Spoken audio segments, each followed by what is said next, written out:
Ceci est mon histoire vraie. J'étais un père qui a tout donné à sa famille.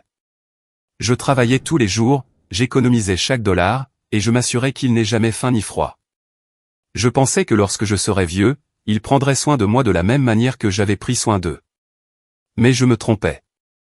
La veille de Noël, les personnes que j'appelais ma famille m'ont conduit dans un refuge et m'ont laissé là comme un déchet.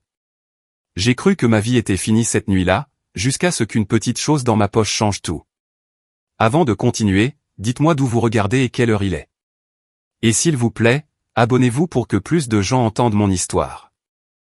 Il faisait froid cette nuit-là. Le genre de froid qui brûle quand on respire. Mon fils a dit qu'il m'emmenait dans un endroit sûr. Je l'ai cru. Je pensais qu'ils avaient peut-être préparé une petite surprise. Peut-être un dîner, peut-être une messe à l'église. Mais la voiture ne s'est pas arrêtée près de la ville ni dans un endroit familier.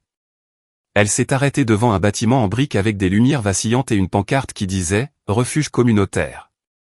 Il ne m'a pas regardé quand j'ai demandé ce que nous faisions là. Il a juste montré la porte du doigt. Je suis resté assis, confus, tenant mon petit sac, attendant qu'il dise quelque chose de sensé, mais rien n'est venu. Il a juste dit qu'il ne pouvait plus s'occuper de moi. Puis il a ouvert le coffre, a sorti mon vieux manteau, et l'a jeté sur mes genoux. L'air semblait lourd. Je suis sorti de la voiture lentement, pensant que c'était peut-être temporaire. Mais avant même que je puisse me retourner, la portière de la voiture a claqué et les phares ont disparu dans l'obscurité.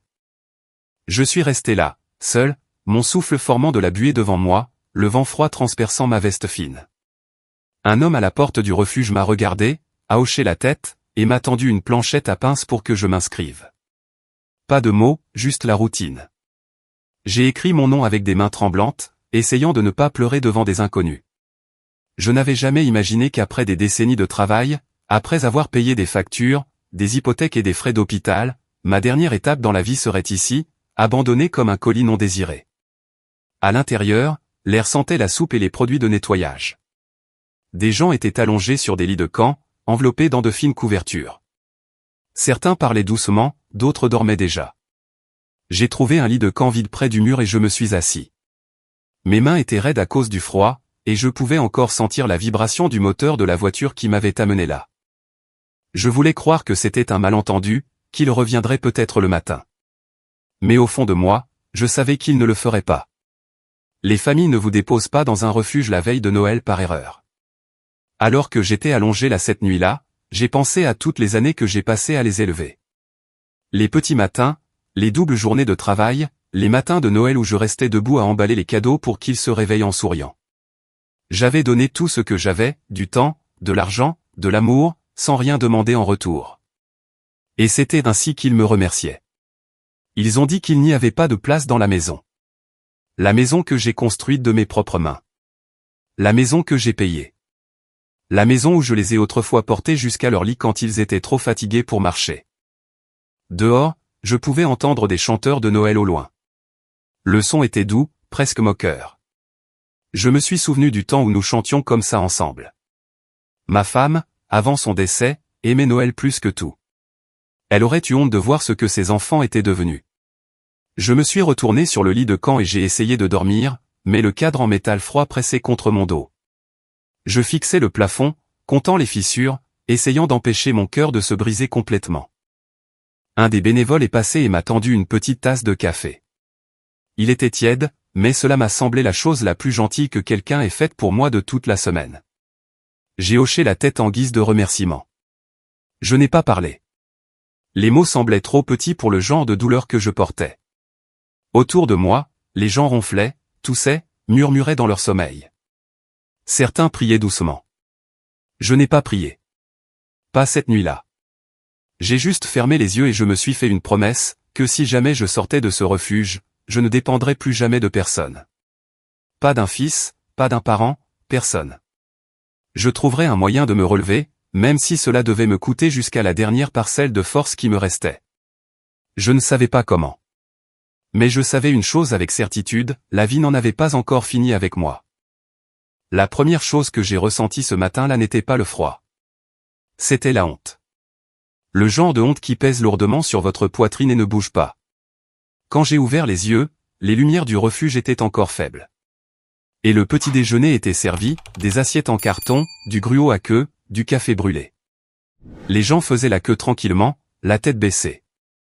J'ai rejoint la file, essayant de me fondre dans la masse, mais je sentais des yeux sur moi. Certains étaient curieux, d'autres simplement fatigués. Cela n'avait pas d'importance. Je n'avais pas ma place ici, et ils pouvaient le voir. J'avais l'habitude d'entrer dans des restaurants où les gens me saluaient avec respect. Maintenant, je me tenais dans une file de charité, attendant un repas comme un mendiant. Je me suis assis avec mon plateau et j'ai regardé la nourriture. Mes mains tremblaient. Je n'avais pas faim, mais je me suis forcé à manger. La fierté ne remplit pas un estomac vide.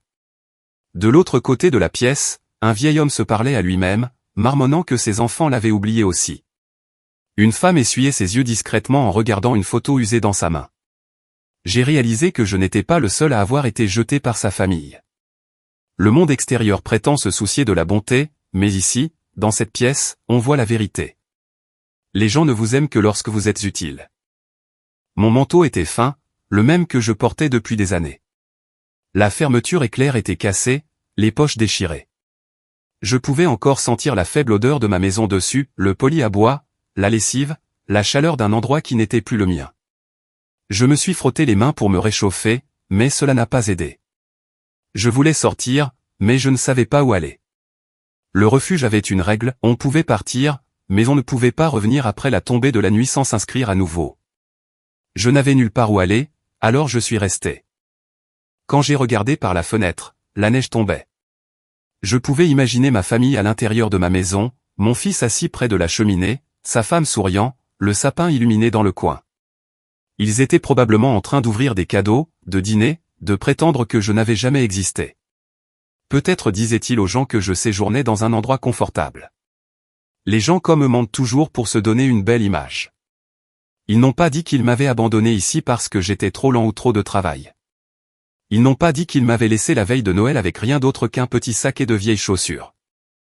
Plus tard dans la journée, un groupe de bénévoles est entré en distribuant des manteaux et des chaussettes données.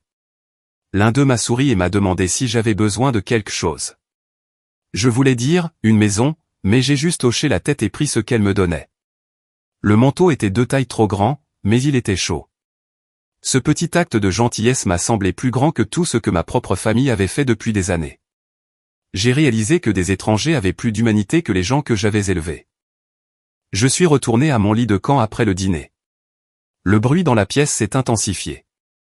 Des gens riaient, certains jouaient aux cartes, d'autres parlaient simplement de la vie. Je ne me suis pas joint à eux. Je ne pouvais pas. Je suis resté allongé à fixer à nouveau le plafond, écoutant les échos de la douleur des autres. Ma vie s'était effondrée en moins de 24 heures. Un jour, j'étais assis à la maison à planifier les cadeaux à acheter pour mes petits-enfants. Et le lendemain, j'étais ici, invisible. C'est à cette vitesse que l'amour peut disparaître quand il est fondé sur la commodité. Avant d'essayer de dormir, j'ai mis la main dans ma poche et j'ai senti le billet de loterie froissé que j'avais acheté plus tôt cette semaine-là. Je l'avais complètement oublié. C'était une sélection rapide, une habitude que j'avais gardée pendant des années, non pas parce que je croyais à la chance, mais parce que cela me donnait un petit moment d'espoir. Je l'ai tenu dans ma main cette nuit-là, en regardant les numéros. Ce n'était qu'un morceau de papier à ce moment-là, quelque chose sans valeur. Mais c'était à moi, la seule chose que je possédais encore qui ne m'avait pas été enlevée. Je l'ai glissé de nouveau dans ma poche, j'ai fermé les yeux et je me suis murmuré que peut-être, juste peut-être, quelque chose changerait. Cette nuit-là, la douleur a commencé dans ma poitrine. Elle n'était pas vive, juste lourde, comme quelque chose qui appuyait, refusant de bouger. Je ne pouvais pas dire si c'était mon cœur ou le poids de ce qu'il m'avait fait. Chaque fois que je fermais les yeux, je voyais leur visage, mon fils, sa femme, mes petits-enfants, tous souriant alors qu'ils s'éloignaient en voiture. J'ai essayé de me dire qu'ils reviendraient peut-être. Qu'ils réaliseraient peut-être ce qu'ils avaient fait. Mais le matin est venu et personne ne s'est présenté. Juste un autre lever de soleil froid à travers les fenêtres sales du refuge. Je me suis assis lentement, serrant mon manteau plus fort autour de moi. Mes mains étaient enflées par le froid. Le café qu'il servait était léger et amer, mais je l'ai bu quand même. Je n'arrêtais pas de penser au matin de Noël d'il y a des années, l'odeur des crêpes, le bruit du papier cadeau, les rires qui remplissaient autrefois ma maison. Ma maison. Maintenant, ils l'avaient décorée, chaude, pleine de lumière. Ils étaient probablement assis autour de la même table où j'avais autrefois découpé la dinde. J'avais construit cette maison de mes propres mains, et maintenant elle était remplie de gens qui ne pouvaient même pas me donner un lit pour une nuit. Les autres hommes du refuge ont commencé à parler de leur famille. L'un a dit que sa fille avait cessé d'appeler après son mariage. Un autre a dit que ses fils ne venaient que lorsqu'ils voulaient de l'argent. J'ai réalisé que je n'étais pas seul dans ce genre de douleur. Il y a un type particulier de chagrin qui vient de votre propre sang qui devient froid. Il ne vous tue pas rapidement. Il vous vide simplement, morceau par morceau. Je ne parlais pas beaucoup. J'écoutais simplement. Chacun avait son histoire. Mais la fin était toujours la même, des parents oubliés, des promesses non tenues, des maisons vides. Quand la neige a cessé de tomber, je suis sorti pour respirer. Le ciel était gris, le sol humide, mais c'était mieux que d'être à l'intérieur. J'ai marché quelques pâtés de maison lentement parce que mes genoux étaient raides. Les rues étaient calmes, les magasins fermés, tout le monde était à la maison pour célébrer. Je suis passé devant une boulangerie où j'avais l'habitude d'acheter des gâteaux pour mes enfants. Je suis resté dehors à regarder la vitrine, me souvenant des fois où je les surprenais avec des friandises après le travail. Je pouvais presque entendre leur petite voix, leur rire. Ce souvenir aurait dû me réchauffer. Au lieu de cela, il faisait plus mal que tout. Je me suis assis sur un banc devant un magasin fermé. Ma poitrine se serrait. J'ai pressé ma main contre elle et j'ai pris de profondes respirations. Je n'avais pas peur de mourir. J'avais peur de mourir oublié. La pensée que personne ne se soucierait de ma disparition. C'était plus difficile à supporter que le froid. Pour la première fois, je me suis demandé à quoi avaient servi toutes ces années de dur labeur. On élève des enfants en pensant qu'ils transmettront votre amour. Mais parfois, ils ne transmettent que votre argent. Quand la bénévole du refuge est passée dans une camionnette pour proposer des trajets, je suis monté. Elle m'a demandé si j'allais bien. J'ai hoché la tête. Il ne servait à rien d'expliquer. Les gens ont pitié des vieillards dans les refuges, mais ils ne comprennent pas ce que l'on ressent face à la trahison. Il ne s'agit pas d'être pauvre. Il s'agit d'être effacé par les personnes autour desquelles vous avez construit votre vie. De retour à l'intérieur, je me suis allongé sur mon lit de camp et j'ai de nouveau regardé le plafond. J'ai senti ce petit morceau de papier dans ma poche, le billet de loterie. Je l'ai sorti, l'ai déplié et j'ai regardé les numéros. Cela m'a presque fait rire. L'ironie de la chose. Un vieil homme fauché tenant un morceau de papier qui promettait quelque chose de mieux, quelque chose d'impossible. Je ne croyais plus à la chance, mais je le gardais quand même près de moi. Peut-être pas par espoir, mais par souvenir. Il me rappelait que même les plus petites choses peuvent changer quand on s'y attend le moins. J'ai fermé les yeux cette nuit-là en pensant à une chose, j'avais peut-être tout perdu, mais je n'étais pas encore mort. Demain pouvait encore me surprendre. Ce petit morceau de papier dans ma poche est devenu la seule chose qui m'appartenait encore. Je l'avais acheté 2 jours avant Noël, quand j'étais encore à la maison.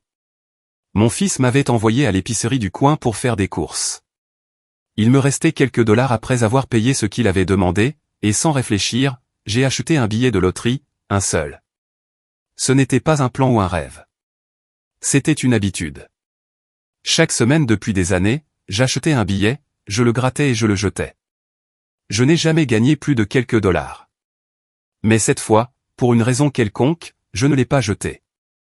Je l'ai plié soigneusement et l'ai glissé dans la poche de mon manteau. Je l'ai complètement oublié jusqu'à cette nuit au refuge. Quand j'ai mis la main dans ma poche et que j'ai senti le papier fin, c'était comme un morceau de mon ancienne vie. Quelque chose de petit, quelque chose à moi. Je l'ai sorti, j'ai regardé les numéros, et j'ai souri amèrement. L'encre était légèrement tachée par mes gants mouillés. J'ai failli le jeter sur le champ, mais quelque chose m'a arrêté. Peut-être la fierté, peut-être l'entêtement. Peut-être était-ce simplement que je n'avais plus rien d'autre à perdre. Je l'ai glissé de nouveau dans ma poche et je me suis dit que je le vérifierais le matin. Les autres hommes autour de moi parlaient de se remettre sur pied après les fêtes. Certains attendaient que les entreprises rouvrent, d'autres espéraient un appel de leur famille. Je ne me suis pas joint à eux. J'avais déjà accepté que ma famille n'appellerait pas. Ni demain, ni jamais. Mais ce petit billet a brûlé dans ma main toute la nuit. Ce n'était pas une question d'argent. C'était ce qu'il représentait, une chance, aussi petite soit-elle, que mon histoire n'était pas encore terminée. Quand les lumières du refuge se sont éteintes, je suis resté éveillé à regarder dans le noir. Le bruit du vent dehors se mêlait au ronflement silencieux des hommes autour de moi. J'ai pensé à la vie que j'avais avant, le bruit, les rires, les disputes, l'odeur du dîner qui cuisait.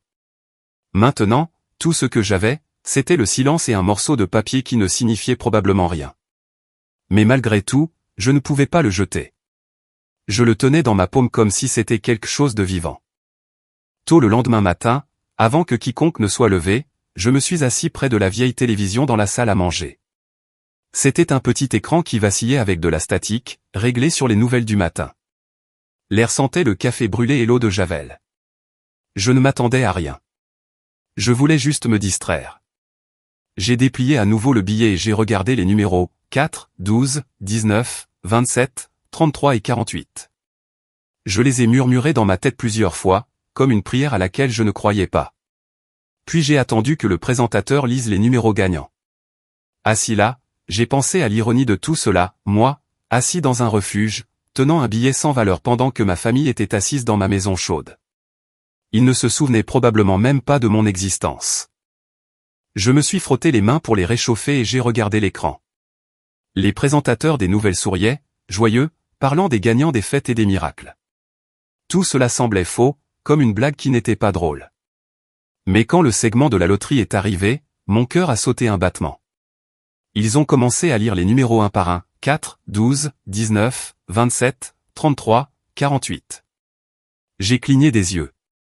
J'ai regardé à nouveau mon billet. Chaque numéro correspondait. Absolument tous. J'ai cru que mes yeux me jouaient des tours. J'ai regardé à nouveau, attentivement, tremblant si fort que le papier a failli se déchirer. Toujours les mêmes numéros. Je suis resté là, figé, à regarder l'écran. Le billet que j'avais failli jeter. Le billet que j'avais acheté avec mes derniers dollars.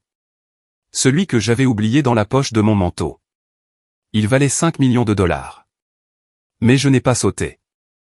Je n'ai pas crié. Je me suis juste rassis lentement et j'ai ri sous cape. Pas de joie, mais d'incrédulité, de la simple et silencieuse prise de conscience que le destin a une étrange façon de payer les gens en retour. Quand je me suis réveillé ce matin de Noël, je ne m'attendais à rien de différent. La même odeur de café, le même bruit de pas, les mêmes visages fatigués attendant le petit déjeuner.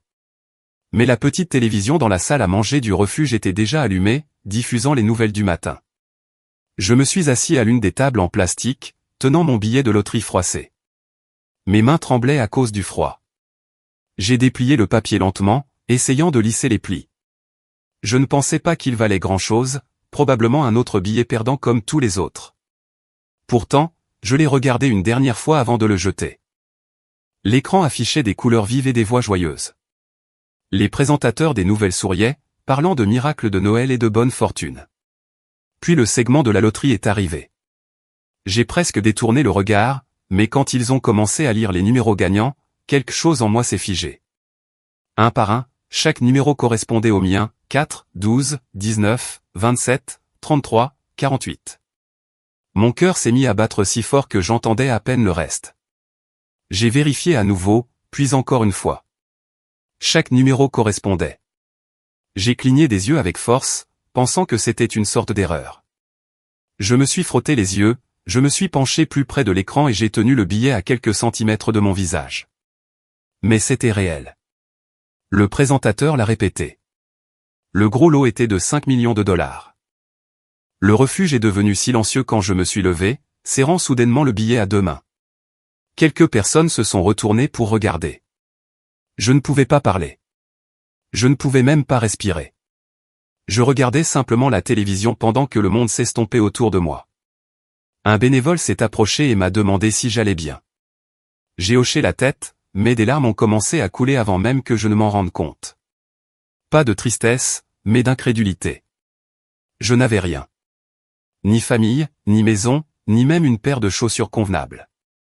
Et maintenant, soudainement, j'avais 5 millions de dollars dans la poche de mon manteau. Cela ne semblait pas réel. C'était comme une sorte d'étrange punition ou récompense. Je ne pouvais pas dire laquelle. Le personnel du refuge m'a aidé à appeler le bureau de la loterie. J'ai vérifié les numéros étape par étape, m'attendant toujours à ce que quelqu'un dise qu'il y avait eu une erreur, mais chaque vérification est revenue positive. J'étais le seul gagnant. Ils m'ont dit de venir à la station locale pour la vérification.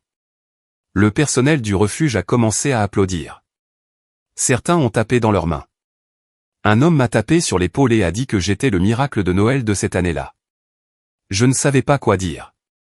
Quand j'ai quitté le refuge ce matin-là, les caméras étaient déjà dehors. Les journalistes étaient arrivés rapidement. La nouvelle s'est répandue vite quand un homme déposé dans un refuge pour sans-abri la veille de Noël est devenu millionnaire le lendemain matin. Il voulait des photos, des histoires, des réactions. Je n'avais pas de vêtements chics ni de chaussures propres. Je portais toujours le même manteau dans lequel ma famille m'avait laissé, mais je suis entré dans ce bureau de la loterie en me tenant droit. Je n'avais pas besoin d'un costume. La vérité suffisait. Quand le journaliste m'a demandé ce que je ressentais, je n'ai pas parlé de chance. J'ai parlé du fait d'avoir été abandonné. Je leur ai dit que j'avais été déposé dans un refuge moins de 12 heures avant de découvrir que j'étais le gagnant. La pièce est devenue silencieuse un instant. Ils ont tout enregistré, mon visage, mon nom, mon histoire, et au moment où j'ai quitté ce bâtiment, le monde savait exactement qui j'étais.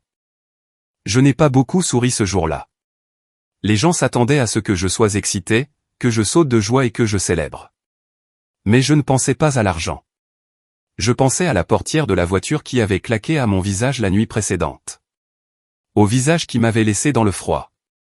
Au rire qui s'était évanoui dans l'obscurité. Ils pensaient s'être débarrassés de moi. Mais le destin avait d'autres plans. Les caméras m'ont suivi alors que je sortais de ce bâtiment. Les journalistes criaient des questions, les flashs crépitaient, et les gens applaudissaient. Ils m'appelaient le miracle de Noël. Certains ont même pleuré en entendant mon histoire. Je n'ai pas pleuré. Je suis juste resté là, tenant le chèque géant qu'ils m'avaient donné, portant toujours mon manteau déchiré et mes chaussures cassées. Le manteau qui sentait le lit de refuge. Les chaussures qui avaient des trous dans les semelles. Je ne voulais pas en changer. Je voulais que le monde voie exactement ce que ma famille avait jeté. Ils m'ont demandé si j'avais quelqu'un à appeler. J'ai répondu non. Ils m'ont demandé si j'avais un message pour ma famille. Je n'ai rien dit. Je n'en avais pas besoin. Les caméras en avaient déjà assez dit. Mon visage était sur tous les écrans de télévision de l'État à midi.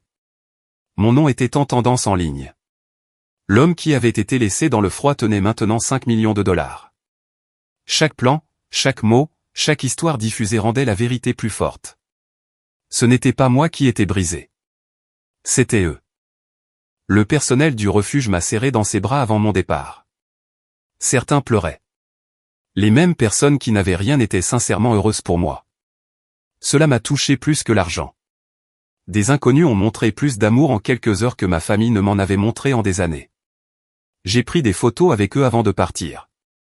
J'ai promis que je reviendrais, et je le pensais. Quand je suis sorti sur le parking, les journalistes n'arrêtaient pas de me demander ce que je ferais en premier. Un homme a proposé de m'acheter de nouveaux vêtements. Un autre a proposé de me conduire à un hôtel. J'ai dit non aux deux. Je ne voulais pas de confort pour l'instant. Je voulais que le monde voie la vérité, pas une version édulcorée de celle-ci. Je voulais que les gens se souviennent de ce à quoi je ressemblais quand ma propre famille m'a abandonné, parce que c'est ça la véritable histoire. Au moment où je suis arrivé à l'hôtel plus tard dans la journée, mon téléphone, celui que le refuge m'avait donné, n'arrêtait pas de sonner. Des numéros inconnus, des chaînes de télévision, des talk-shows, des gens offrant des conseils financiers. Je l'ai éteint. Je me suis assis sur le lit de l'hôtel et j'ai regardé les nouvelles du soir. Ma photo remplissait l'écran. Le présentateur a dit, un homme de la région abandonné par sa famille trouve son miracle ce Noël. Je suis resté assis en silence, à regarder l'écran. Puis je l'ai vu. Une image en direct de mon ancien quartier, de ma maison, de la maison de ma famille, la même dont il m'avait chassé. La journaliste se tenait juste devant l'allée. Derrière elle, je les ai vus. Mon fils, sa femme, mes petits-enfants, debout à la fenêtre, le visage pâle, les yeux grands ouverts, me regardant à la télévision. Le monde entier savait maintenant. Leurs voisins savaient. Leurs collègues savaient. Les gens auprès de qui ils se vantaient toute l'année savaient. Tout le monde savait. J'ai imaginé ce qu'ils pensaient. Du regret, de la honte, peut-être de la peur. Ils m'avaient jeté pour faire de la place dans leur vie. Et maintenant, l'homme qu'ils avaient laissé sur le trottoir était devenu un titre de journal. Ils ne pouvaient probablement pas quitter la maison sans entendre des chuchotements. Je ne me sentais plus en colère, juste calme. Parfois, la vie n'a pas besoin de votre aide pour remettre les choses en ordre. Plus tard dans la nuit, quand le téléphone a de nouveau sonné, je l'ai laissé aller à la messagerie vocale. Je savais qui c'était. Je n'avais pas besoin d'entendre leur voix pour savoir ce qu'ils diraient. Des excuses, des prétextes, des mensonges, mais je n'avais pas besoin de leurs mots. Le monde avait déjà parlé pour moi. Cette nuit-là, pour la première fois depuis des années, j'ai dormi dans un vrai lit. Des draps chauds, une chambre calme, une lumière douce. Mais même alors, je n'ai pas souri. J'ai juste regardé le plafond, pensant à tout ce qui s'était passé en 24 heures. D'un lit de camp dans un refuge à une chambre d'hôtel valant plus que mon ancienne maison, j'ai réalisé alors que la vengeance ne vient pas toujours avec du feu ou des cris. Parfois, elle arrive enveloppée de silence et de destin. Le lendemain matin, toutes les chaînes locales diffusaient l'histoire. Mon visage était partout, dans les journaux, à la télévision, même en première page des sites d'information. Un homme âgé abandonné par sa famille gagne 5 millions de dollars à la loterie. Il le répétait encore et encore. Chaque détail était là. Mon nom, mon âge, le nom du refuge, même la petite ville où vivait mon fils. Les équipes de tournage s'étaient garées juste devant leur maison. Des journalistes se tenaient sur le trottoir pour demander aux voisins ce qu'ils en pensaient. Les voisins ne se sont pas retenus. Ils ont dit que c'était sans cœur, cruel, dégoûtant. Chaque personne dans cette rue connaissait maintenant la vérité sur ma famille. Ils ont essayé de se cacher au début. Rideaux tirés, lumières éteintes, mais les camions de télévision ne sont pas partis. Des gens s'arrêtaient devant leur jardin, prenant des photos, chuchotant. Quelqu'un a même laissé une pancarte sur leur clôture qui disait « Honte ». La femme de mon fils a appelé la chaîne de télévision pour dire que c'était un malentendu. Elle a dit qu'il ne m'avait pas abandonné, qu'il ne pouvait simplement pas me donner les soins appropriés, mais il était trop tard. Le monde avait déjà décidé qui avait raison. Chaque vidéo, chaque photo disait la vérité. J'étais assis dans un refuge pendant qu'ils célébraient Noël à la maison. Je suis resté dans ma chambre d'hôtel à regarder tout cela se dérouler. Je ne me sentais ni fier ni vengeur, juste calme. Tout ce qu'ils avaient fait en secret était maintenant public. Chaque personne à qui ils avaient menti pouvait maintenant voir leur visage à l'écran, souriant à côté de l'homme qu'ils avaient abandonné dans le froid. Je n'ai pas eu à lever le petit doigt. Le karma a agi plus vite que n'importe quel plan que j'aurais pu faire. Le téléphone a sonné toute la journée. Des producteurs d'émissions nationales voulaient des interviews. Des banques voulaient aider à gérer mon argent. Même des gens de mon ancien travail m'ont contacté pour me féliciter. Tout le monde voulait un morceau de l'histoire, mais ceux qui avaient le plus besoin de l'avoir vivaient déjà le cauchemar. Ma famille. Je n'ai pas pris leurs appels. Je n'ai pas répondu à leurs messages. Je les ai laissés s'asseoir en silence pendant que le monde les jugeait. À midi, des photos d'eux ont commencé à circuler en ligne. Quelqu'un avait trouvé de vieilles photos sur les réseaux sociaux, des vacances en famille, des dîners, des visages souriants. En dessous, les commentaires affluaient. Les gens les traitaient d'ingrats, de sans-cœur, d'avides. Chaque publication qu'ils avaient faite dans le passé devenait un rappel de leur hypocrisie. Leur image parfaite avait disparu en une seule journée. La même fierté qui les avait poussés à m'abandonner était maintenant en train de réduire leur réputation en cendres. Je savais qu'ils seraient collés à la télévision ce jour-là. Je savais qu'ils ne pouvaient pas y échapper.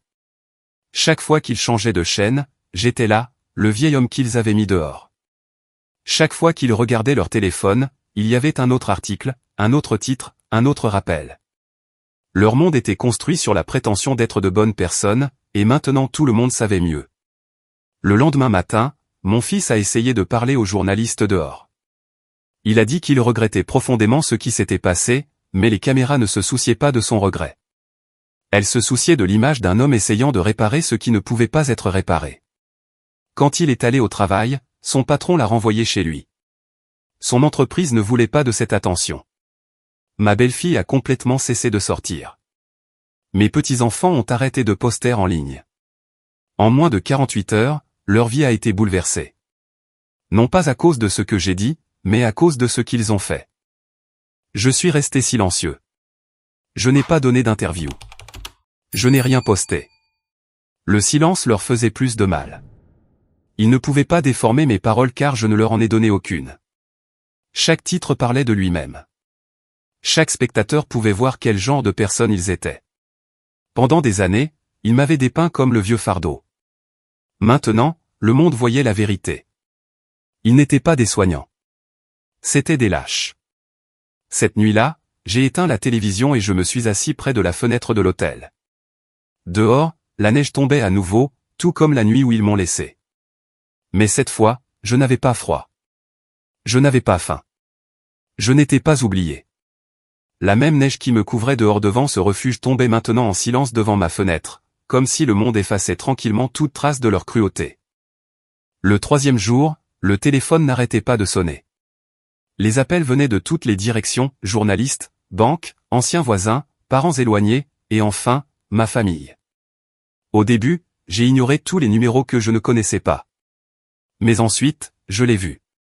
Le numéro de mon fils clignotant sur l'écran. Je l'ai regardé pendant un moment. Le même numéro qui m'appelait quand il avait besoin d'argent, de conseils ou d'une faveur. Maintenant, il appelait pour autre chose. Je l'ai laissé sonner jusqu'à ce qu'il s'arrête. 5 minutes plus tard, il a sonné à nouveau. Cette fois, c'était sa femme, puis ma petite fille. Encore et encore. Je n'ai répondu à aucun. Ils ont laissé message vocal après message vocal. Certains étaient calmes, d'autres désespérés. Ils ont dit qu'ils avaient fait une erreur. Ils ont dit qu'ils étaient inquiets. Ils ont dit qu'ils n'avaient pas l'intention de me laisser là. Chacun semblait plus frénétique que le précédent. Les mots ne faisaient pas mal. Plus maintenant. J'avais déjà entendu la vérité quand ils ont claqué cette portière de voiture. Je n'avais pas besoin d'excuses qui ne venaient qu'après que le monde se soit retourné contre eux. Ils n'étaient pas désolés parce qu'ils se souciaient de moi. Ils étaient désolés parce que tout le monde a vu ce qu'ils ont fait. Un message m'a fait marquer une pause. C'était la voix de mon fils, plus douce que je ne l'avais jamais entendue. Il a dit que les voisins avaient cessé de leur parler. Son patron lui avait dit de ne pas revenir avant que les choses ne se calment. Les parents de sa femme étaient gênés. Les enfants se faisaient harceler en ligne. Il a dit qu'il ne pouvait pas dormir, ne pouvait pas manger, ne pouvait pas sortir sans que des caméras le suivent. Pendant une brève seconde, j'ai presque eu pitié de lui. Puis je me suis souvenu avec quelle facilité il m'avait laissé sur ce parking la veille de Noël, seul sous la neige. Le même silence qu'il m'avait donné cette nuit-là, je le lui rendais maintenant. Les appels ont continué toute la soirée. Il me suppliait de rentrer à la maison, de régler ça ensemble, de dire la vérité. Mais la vérité n'avait pas besoin d'être réglée. La vérité était sur tous les écrans d'Amérique. Le vieil homme qu'ils avaient laissé geler était maintenant millionnaire. Et ils étaient les méchants de l'histoire. Ce n'est pas moi qui ai voulu cela. Ce sont eux. J'ai juste existé assez longtemps pour que le monde le remarque. Le 4e jour, leur ton a changé. La supplication s'est transformée en colère. J'ai entendu mon fils crier dans un message que l'argent nous appartenait, que je ridiculisais la famille. Il a dit que je montais les gens contre eux. J'ai ri en entendant cela. Ils ne comprenaient toujours pas. Je n'ai pas eu à monter qui que ce soit contre eux. Ils se sont fait cela à eux-mêmes au moment où ils ont choisi la cruauté plutôt que la compassion. Quand j'ai traversé le hall de l'hôtel cette nuit-là, un des employés m'a arrêté. Il avait les larmes aux yeux et a dit « Vous me rappelez mon père ». Il m'a serré dans ses bras avant même que je puisse répondre. Cette étreinte d'un étranger signifiait plus que tout ce que ma propre famille m'avait jamais donné. Pendant des années, j'avais mendié l'amour de personnes qui me voyaient comme un inconvénient. Maintenant, je n'avais plus à mendier. Le respect est venu naturellement une fois que la vérité a éclaté. J'ai éteint mon téléphone pour de bon après cela. Je n'avais plus besoin d'entendre un mot de plus. Ils avaient eu leur chance, des années de chance de faire preuve de gentillesse. Je leur avais tout donné, une maison, une éducation, la stabilité et la confiance. Tout ce qu'ils avaient à faire était de me soutenir quand je vieillirais. Au lieu de cela, ils m'ont échangé contre du confort. Et le confort a été la première chose que le monde leur a enlevée. Pendant qu'ils se cachaient derrière des portes closes, j'étais assis près de la fenêtre de ma suite, regardant la neige tomber sur les lumières de la ville. Je ne célébrais pas. Je ne souriais même pas. J'étais simplement libre. La douleur qui vivait en moi avait finalement été remplacée par la paix. Le silence qui me semblait lourd était maintenant un soulagement. Je savais qu'ils passeraient le reste de leur vie à souhaiter pouvoir annuler cette nuit-là. Mais la vie ne vous donne pas de seconde chance pour la cruauté. Elle vous donne des conséquences. Leur chute ne s'est pas produite du jour au lendemain. Elle s'est produite lentement, une humiliation à la fois. L'histoire a continué de se propager, chaque chaîne de télévision, chaque site web, chaque fil d'actualité sociale. Une famille abandonne son père la veille de Noël. Il gagne 5 millions de dollars le lendemain. Les gens ne pouvaient pas s'arrêter d'en parler.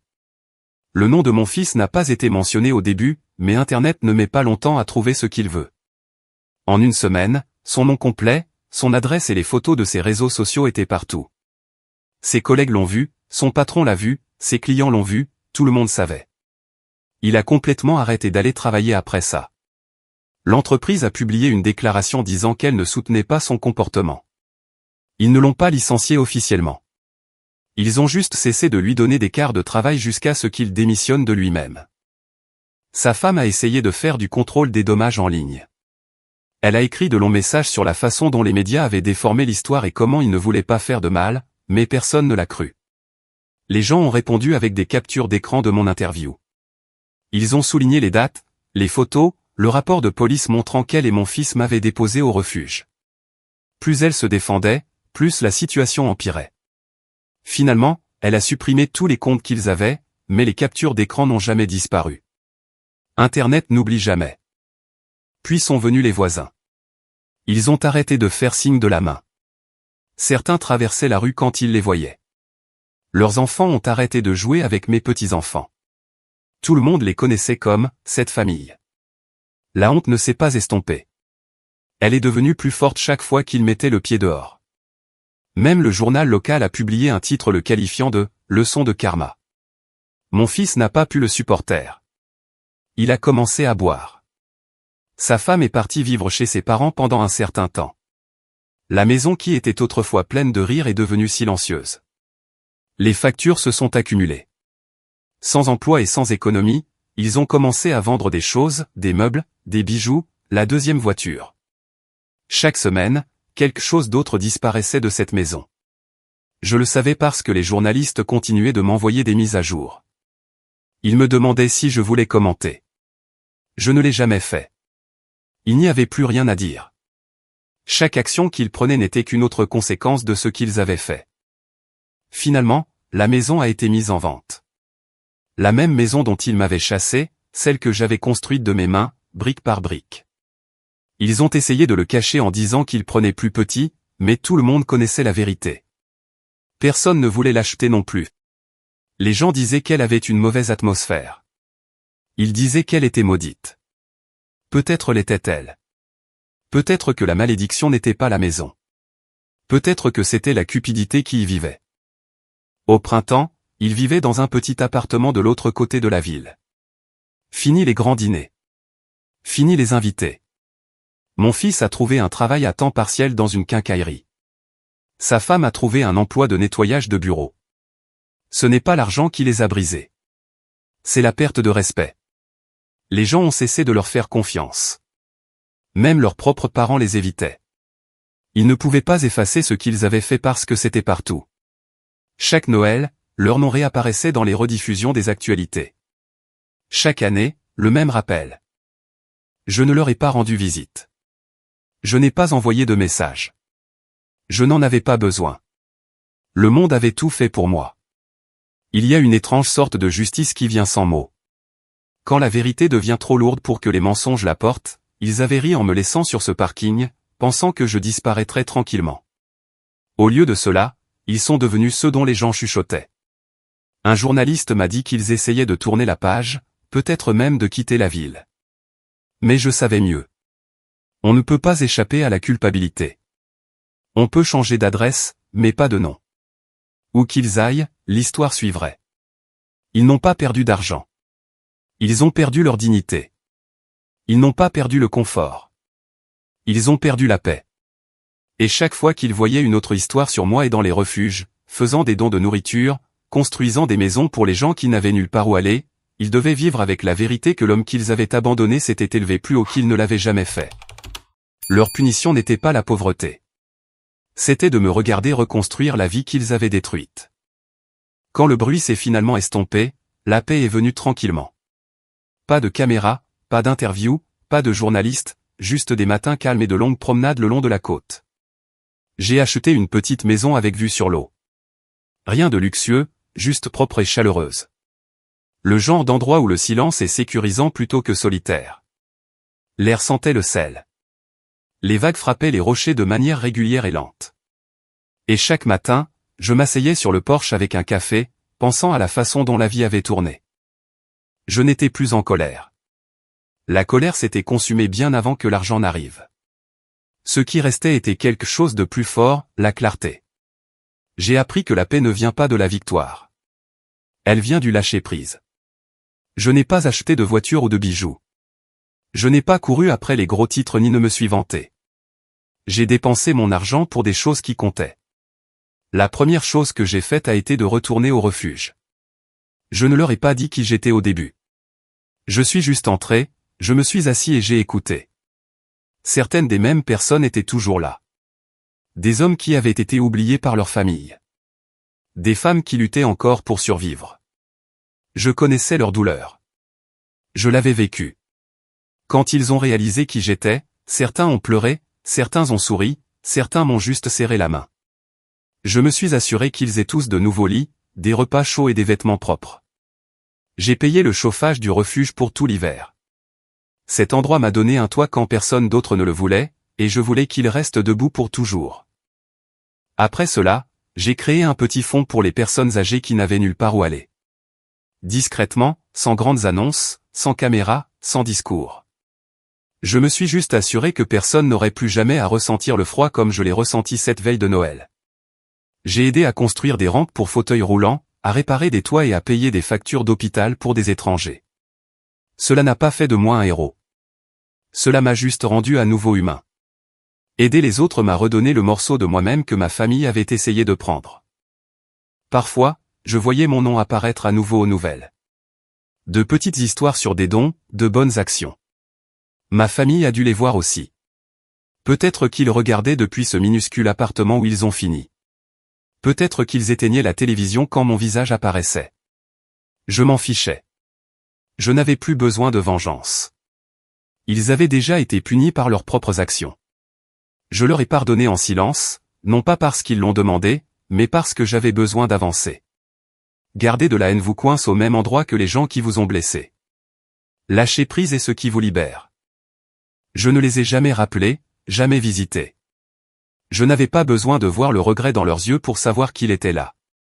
Le regret ne se cache pas bien. Il apparaît dans le silence qui suit un acte cruel. Je savais qu'ils penseraient à moi chaque Noël. Je savais qu'ils se souviendraient de cette nuit et de ce qu'ils avaient perdu à cause d'elle. C'était suffisant. Maintenant, quand décembre arrive, j'accroche une seule couronne à ma porte. Je me prépare un petit dîner. De la nourriture simple, rien de sophistiqué. Je m'assois près du feu et je regarde les lumières scintiller contre le mur. Et je souris, non pas parce que je suis riche, mais parce que j'ai survécu. J'ai traversé le genre de douleur qui aurait pu me détruire. Et j'en suis sorti plus fort que jamais. Chaque année, j'envoie un don important au refuge de tout l'État. Mais je ne le signe jamais avec le nom de ma famille. Je le signe avec le mien. Le nom qu'ils ont essayé d'oublier. Le nom dont le monde se souviendra désormais toujours. Dernière pensée, ils m'ont laissé dans le froid la veille de Noël, pensant que je disparaîtrais. Le lendemain matin, ils ont vu mon visage sur toutes les télévisions d'Amérique. Non pas comme un fardeau, mais comme l'homme qui a fait du destin son allié. Ils m'ont jeté comme si je n'étais rien. La vie a prouvé que j'étais tout ce qu'ils n'étaient pas.